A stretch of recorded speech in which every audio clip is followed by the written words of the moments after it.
college in America. It's 4 years of all-nighters, cake stands, ethnically diverse welcome brochures, Pinterest-perfect dorm rooms, and crushing student debt. I have $69,812. $47,000. $90,000. $35,000. $350,000. $60,000 worth of student loans. My minimum student loan payment is $1,000 a month. It should take me about 10 years to pay that back. I will be roughly 36. 45 years old. I don't know how old I'll be when I pay that off. I was actually on campus at Penn State, and I saw that I had so much to pay, and it just was overwhelming. I didn't know how to do it. I never saw a number that big. I just went to school for a few months, found out that it was not what I wanted at all, and now I have this $40,000 extra dollars that I have to pay and nothing really to show for it. If I wasn't paying this student debt, oh my God, I would just invest all of my money. It feels like I will have a roommate for the rest of my life because my debt is so much. You can't point at someone and say, this person made your student debt load so much more. It's the whole system. So why is college so expensive, and is it worth it? Higher education today is made up of 3 main sectors. They all bring in money from tuition, but where they get the rest of their revenue varies. Public schools are your state schools, like SUNY or Iowa State. They get money from the government.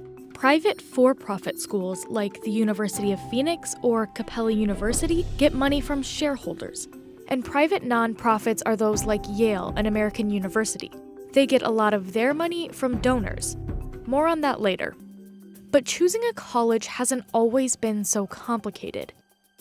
In 1636, America's first college was founded. You might have heard of it before, Harvard University.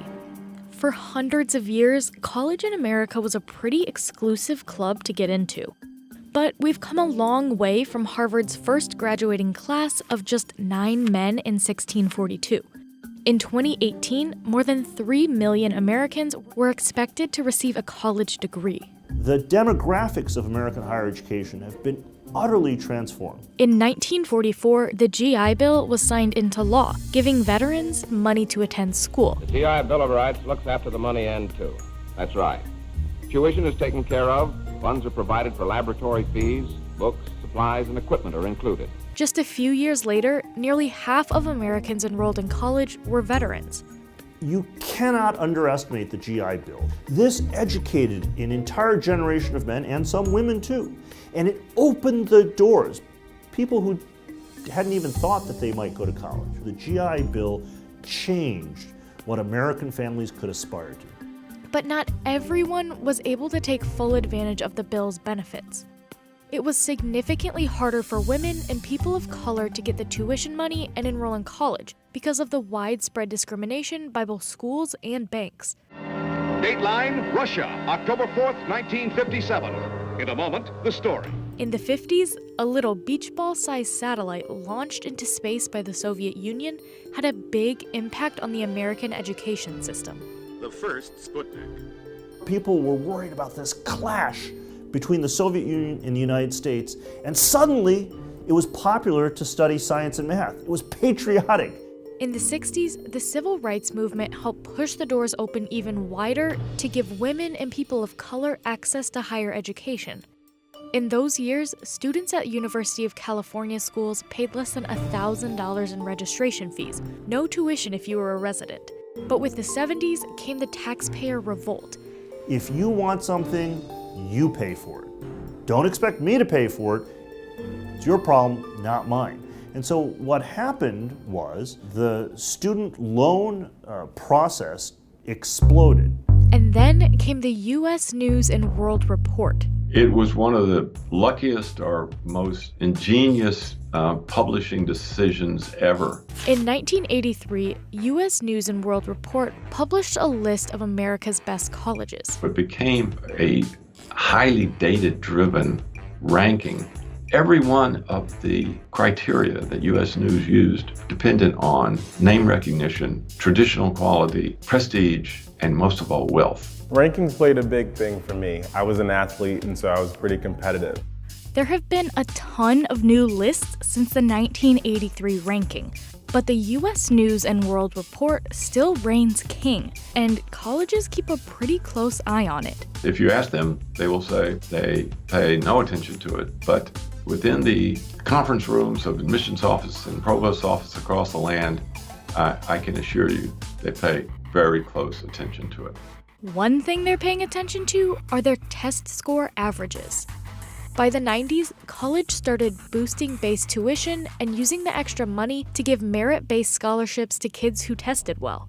The chief data strategist at U.S. News and World Report downplayed test scores as a major factor in their ranking, saying it's less than 8% of the methodology today, and that, quote, "We've seen schools perform best in the rankings if they emphasize and perform strongly in student outcome areas, like graduation and retention rates."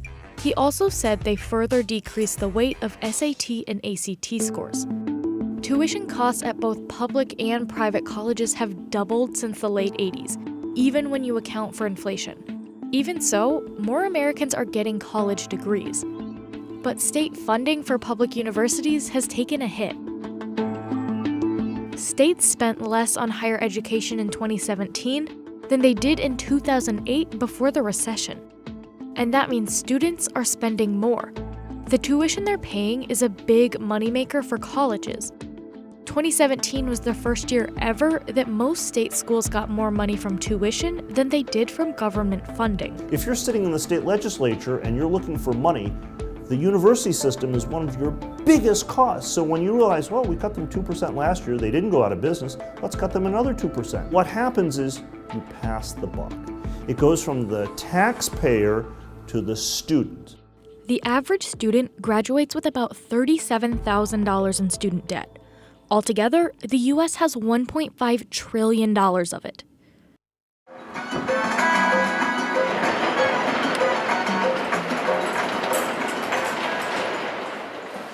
I had this mindset that I was going to go to college, undergrad, and then I was going to go to graduate school and get my PhD. I thought that I would get through it and then come out on the other side with a job and then be able to pay it off, but that did not go according to plan.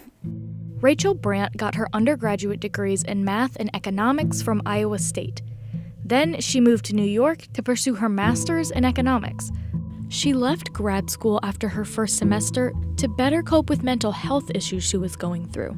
I thought that I would just withdraw and be fine, but then a couple weeks after I withdrew, I got an email from the school saying that I owed them $6,000 right away. And that was rough. So I didn't know how I was going to pay that, and that was very stressful.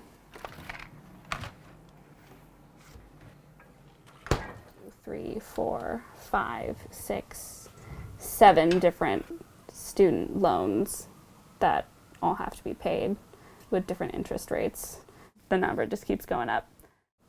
I will be paying $867 in rent a month, and that's about how much I'm gonna have to be paying in loans. I look at my bank account every day, and it's very scary.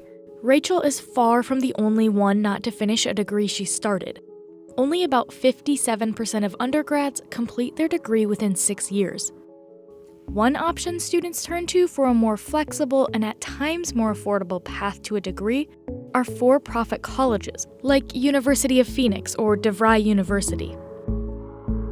The industry has been in flux, but today, a little more than 900,000 students attend for-profit colleges in the U.S., many of whom use federal loans to help cover the cost. I felt like I wanted to do something practical that would clearly lead to a specific job.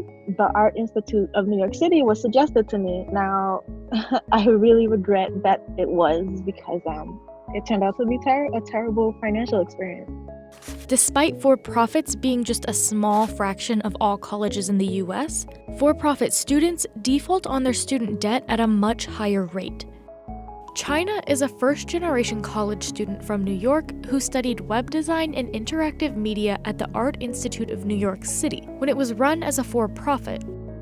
I withdrew from the school. That was something I could have entirely taught myself using tutorials.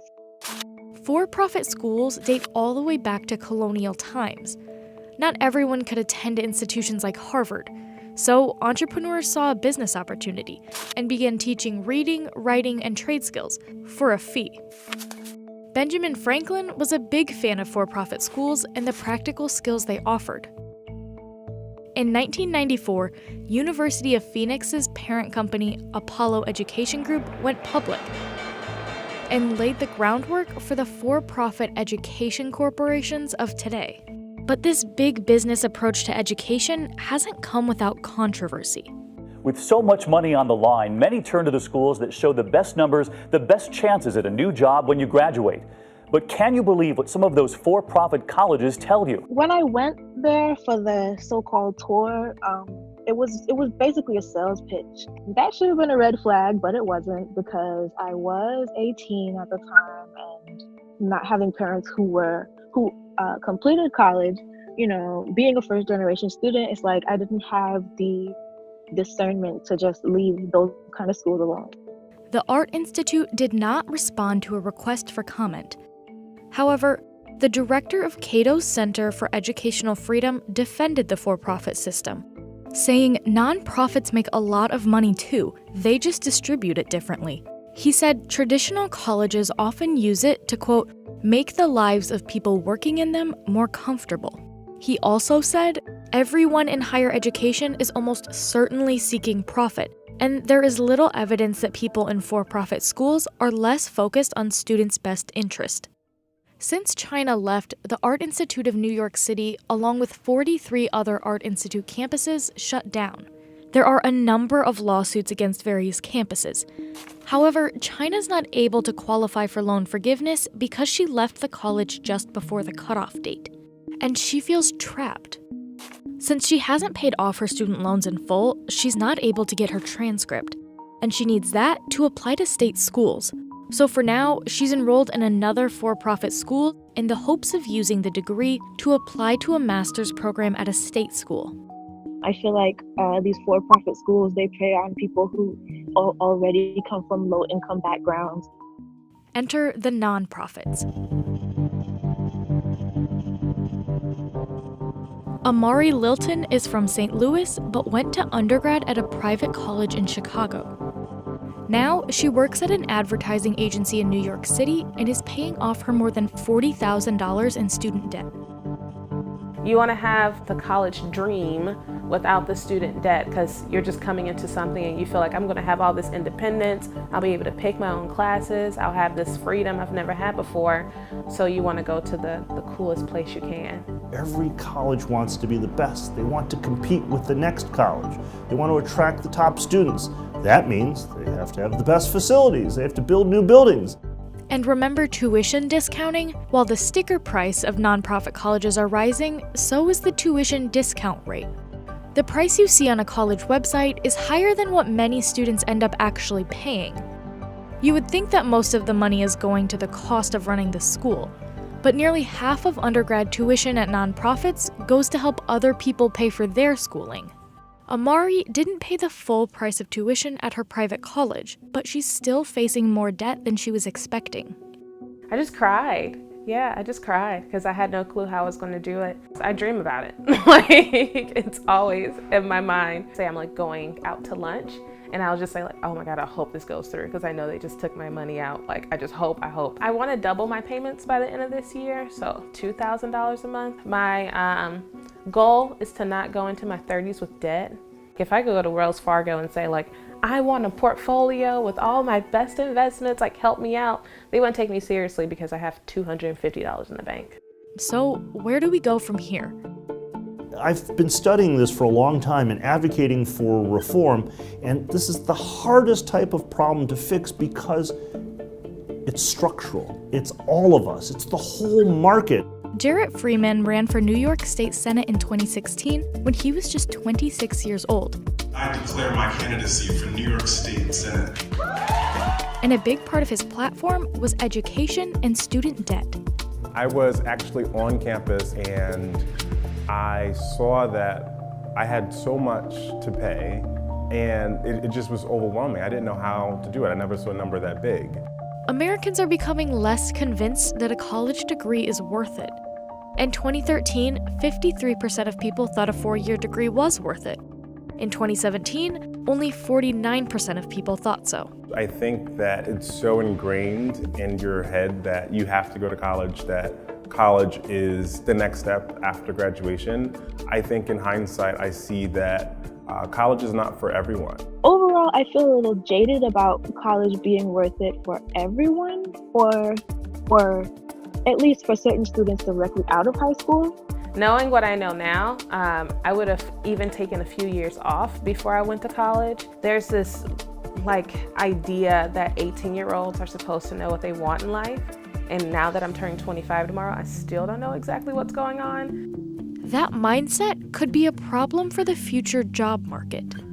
It's expected that by 2020, 65% of jobs in the US will require people to have some college education to even be considered. So there are a lot of jobs that require you to spend some money on school before they'll pay you to work. In many cases, that sum is a lot of money. Student debt is a national crisis. Unfortunately, we don't have bills on the floor that are actually addressing this. The reality is, there probably isn't just one solution that's going to solve everything. It'll take a lot of different approaches, and different approaches are being tested across America. One of the proposed solutions is an income share agreement. Essentially, instead of taking out loans, students could agree to repay an investor a percentage of their income for a set amount of years after they graduate. The idea has support from politicians on both sides of the aisle, and some schools are starting to test it out. In New York City, Governor Cuomo implemented a program that gives middle-class residents free tuition at select state schools, and some billionaires like Bill Gates are giving their own money to try and fix the system. And of course, there's the idea to offer free college. I do not agree with free college. I think that when you give someone something for free, they do not realize the value of it. And that's just my opinion. And I think that there should be some cost associated with it. Free college is a great idea. I am fully supportive of free college. The catch is, who's going to pay the bill? In other countries, taxpayers foot most of the bill. So instead of paying student loans later in life, you're paying higher taxes. Roughly 24 countries across the world provide free or almost free college to its citizens. The solution probably won't be that simple in the US, but with student debt rising and the need for a college degree becoming more and more important, the future of American education depends on figuring this out.